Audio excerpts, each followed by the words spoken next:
Welcome back. This is Teacher Josh, and we are taking a look at this incredible book about animals and how they adapt to live in very harsh environments. And we're on page 12, and we're taking a look at how some animals live in the snow. I mean, not just a little snow, but they live in snow like all the time. They love snow. So these places that stay cold all year round are called the poles. Okay, you got the North Pole. So the North Pole would be like up here, right? And then you got the South Pole. Up here we call this, so let's say this is the world. So oop, this area up at the top is called the Arctic. This area down here is called the Antarctica. So that's where the Arctic is where these polar bears like to live. And man, is it tough. They have, can you guys think of an adaptation that helps a polar bear live in a cold environment? So if you answered fur, thick fur, that's correct. These guys have really thick fur to keep them warm. It says polar bears look white, but their skin is actually black. Their hair is see-through. What? Man, that's amazing.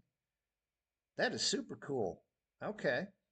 All right. And then we've got over here, we've got a walrus. Oh my goodness. What do you guys think helps this big fat dude in a cold environment? Look at the size of this guy. He's got some tusks. But what do you guys think? More than anything, look at this. Man, he is chubby. So a walrus, which is what we're looking at, and whales and seals, okay, they live in these cold polar oceans around the north and the south side of the globe. And they can do that because they have a thick layer of fat called blubber. Can you guys say that's kind of a funny word? Blubber, blubber. That's how they stay warm. Let's take a look down here.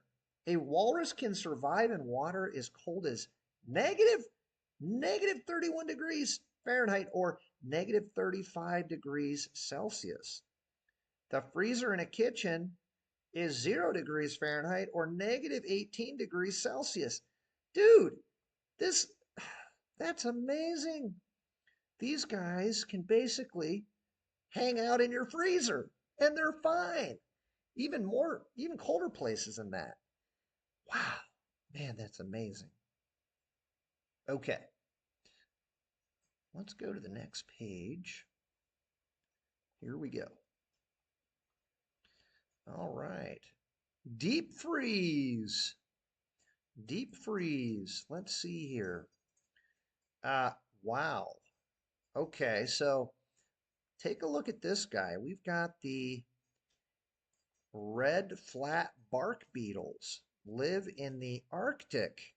Okay, remember the Arctic is that cold area on the north. If this is the Earth, it's this area up here. So this crazy little beetle, flat bark beetle, lives in the Arctic. Yikes! And it can survive cold, freezing environments. That's amazing.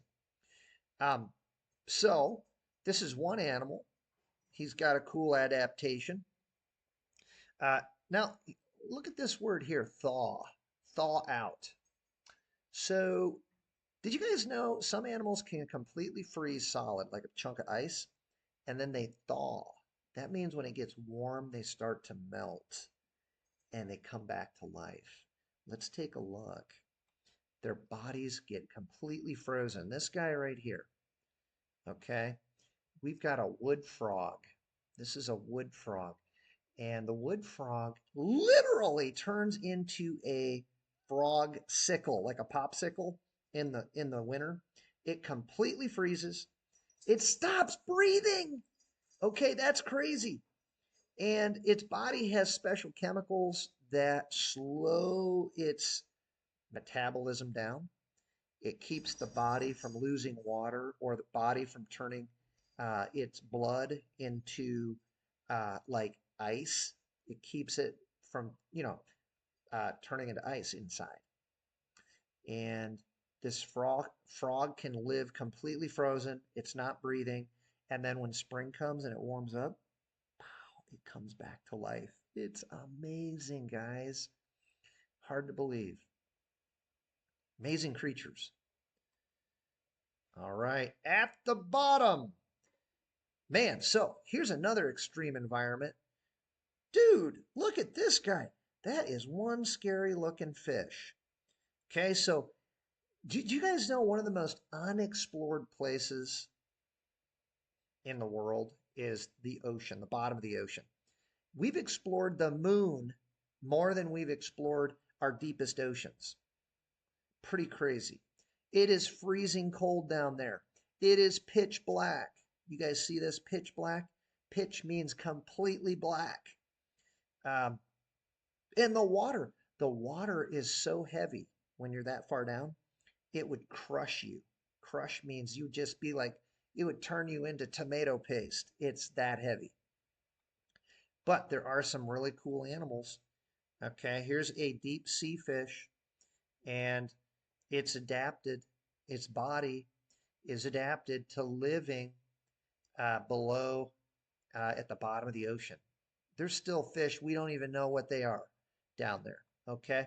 Now here's an angler fish. He's super cool. Look at his adaptation. Look at this. It says, wow, an anglerfish has a large mouth. No kidding. It can eat animals twice its size. Look at the size of that. And by the way, he has like a little light on top of his head. And other fish are attracted to the light. And he just kind of hangs it right here. And then when that other little fish swims over, whoo, it just eats it. It's over.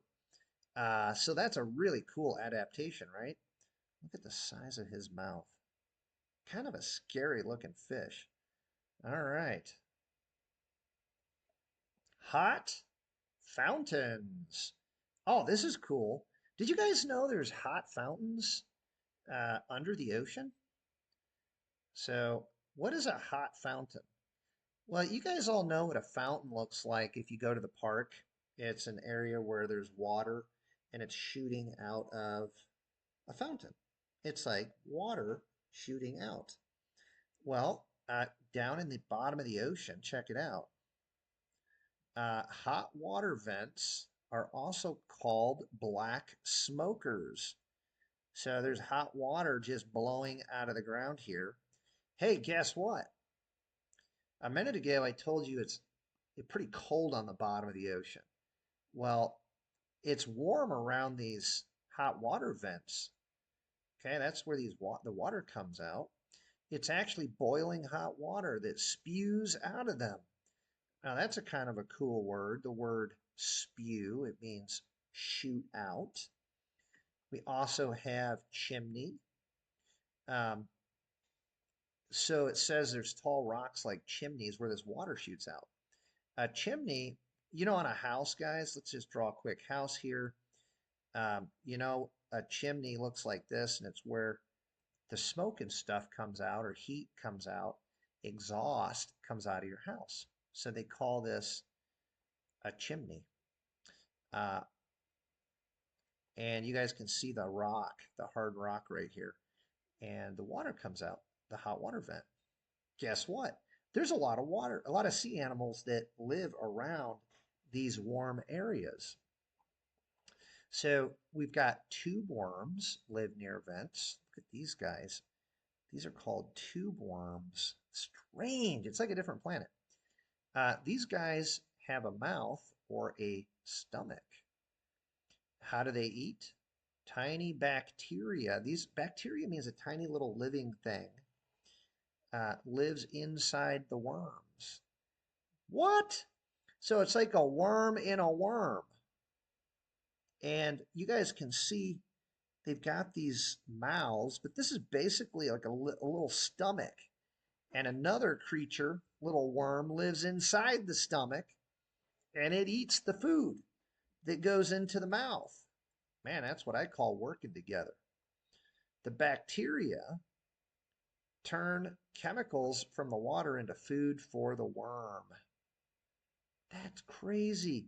Scientists explored the seafloor in submarines in 1977. They found hot vents. The vents had been there for billions of years. That is a long time. Billions of years. Wow, guys, that is pretty amazing. Okay, man, let's go see what's next. The toughest of all. Oh, cool. All right, it says the toughest of all. Some pretty tough animals live on Earth, but the toughest may be one of the tiniest. Tiny means smallest. Look at this, gross. This is called a tardigrades. They have 8 legs, and their name means slow stepper. Slow stepper, a tardigrade. Wow, look at this. In 2007, some tardigrades were blasted into space. They survived! Some even laid eggs. Okay, these dudes are tough. My goodness. These animals are sometimes called water bears. Ooh. They need you need a microscope. A microscope is what, you use in a lab. These guys are tiny, but they're tough. So you got to use a microscope to actually see one of these. Um, wow. Tardigrades can live almost anywhere. Wow, they can live anywhere? Hot and cold don't bother them. Neither does thin air. Their bodies can dry out, add water years later, and the tardigrades will wake up. Look at this nasty little animal. That is ugly. Sometimes simple is better, though, guys. Um, the tardigrade. That's amazing. All right, your turn. Real quick, let's take a look here. What adaptations help these animals live in their habitats? Woo-wee! Look at this guy. So number one, all right, so this furry beast, he's standing in the snow, so he looks like he lives in cold places. And I'm going to say, look at this fur. Man, he looks cozy, doesn't he? I don't think the cold bothers that dude. Um, Now, this little guy, I think that's a kangaroo rat. Look at the size of those ears. And you can see his habitat looks like a desert. Those big ears, what do? Remember, they keep them cool, let off body heat. And then look at this. This looks like a camel, maybe a camel's eye. Remember those long eyelashes? Could be an elephant too. It's hard to tell. But he's got some eyelashes, really long ones, that probably keep the dirt and sand out of his eyes. And look at his skin. Yep, that's an adaptation. Keep him cool. Let's go check our answers real quick. So number one, a musk ox. Now I'm down here, guys. Okay. A musk ox has a thick, shaggy coat to keep it warm. Very cool. All right. This jerboa, it's a jerboa. You guys seeing that? Has big ears to shed heat and stay cool. Okay, the jerboa. Number three, an elephant. It is an elephant. Long eyelashes keep dirt and sand out of their eyes. There you go. Man, guys, this sure was fun. I sure did enjoy chatting with everybody. Thanks for joining me. And we're going to stop right there. I'll see you again soon. Bye, everybody.